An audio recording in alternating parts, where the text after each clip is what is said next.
Hello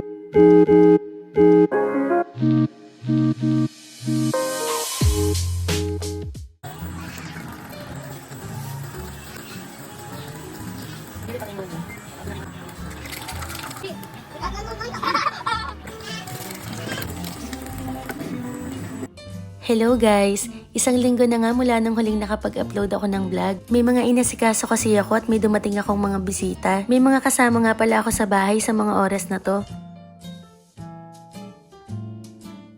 Yan nga pala si Heidi. 17 years old lang ako nung nagkakilala kami nitong bruha na to. 31 na ako ngayon, so medyo matagal-tagal na rin yung pagkakaibigan namin. Sa trabaho nga pala kami nagkakilala. Kasama nga rin pala namin yung kapatid niya na si Sina. Pero maaga siyang umalis dahil pumasok muna sa trabaho. At kasama rin namin yung pamangkin nila na si Baby Shark na halos kaedad lang ng anak ko. May isa pa kaming kasama, yung friend namin na siyang may hawak ng camera. Ayaw na lang magpakita at ayaw na lang din magpabanggit ng pangalan. Napagplanuhan nga namin magdagat ng araw na yan. Makakasama nga rin pala namin sa outing yung friend ko na si Audrey. Kasama rin namin yung mga anak niya, yung boyfriend niya at yung isang friend niya.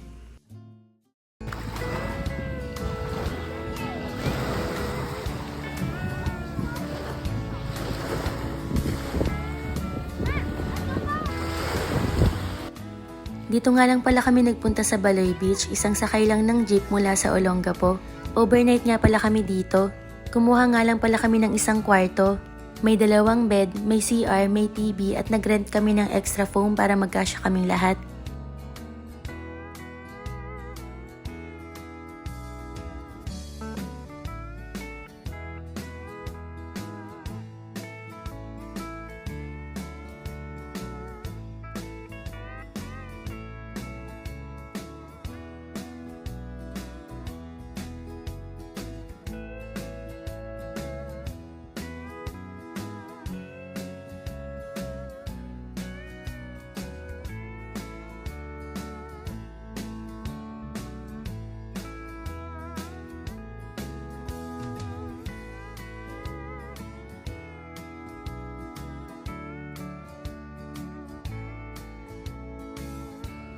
Pagkatapos ko nga maglakad-lakad ay nagsimula na ako magluto ng sinaing. Pagkatapos dyan, nag-asikaso na rin ako para makapagluto ng chicken tinola.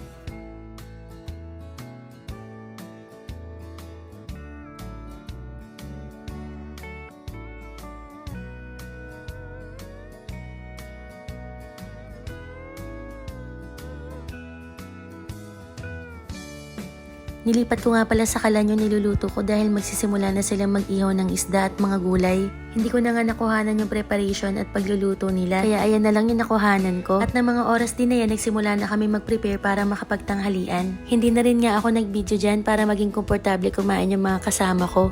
At pagkapahinga nga namin, nagkayayaan na kami mag-chill. Nagtimpla nga lang ako dyan ng drinks namin.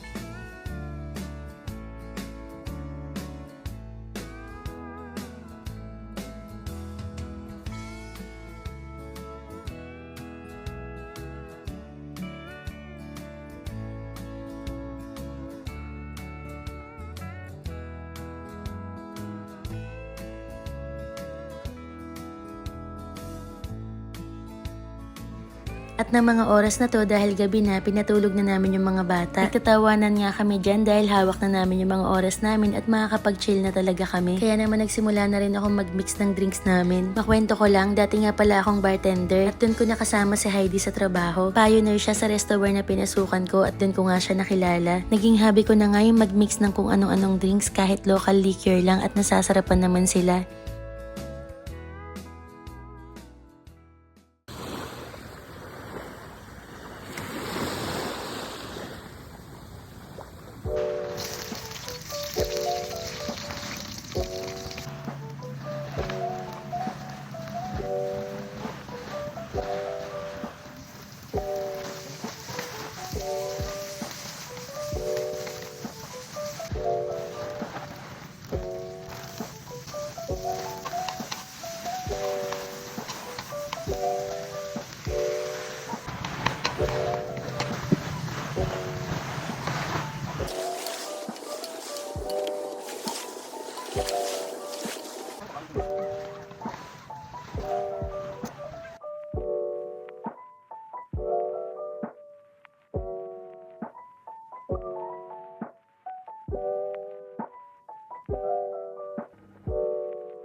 2:00 nga ng tanghali nang makauwi kami sa bahay. Yung mga bata hindi talaga nauubusan ng energy. Yan nga pala si Sina at nakasunod din naman siya sa amin sa Baloy Beach after work niya ng 5 PM. Hindi na nga lang din ako masyado nag-video dahil in-enjoy ko yung mga pagkakataon na yun. At syempre gusto ko maging komportable at mas mag-enjoy yung mga kasama ko.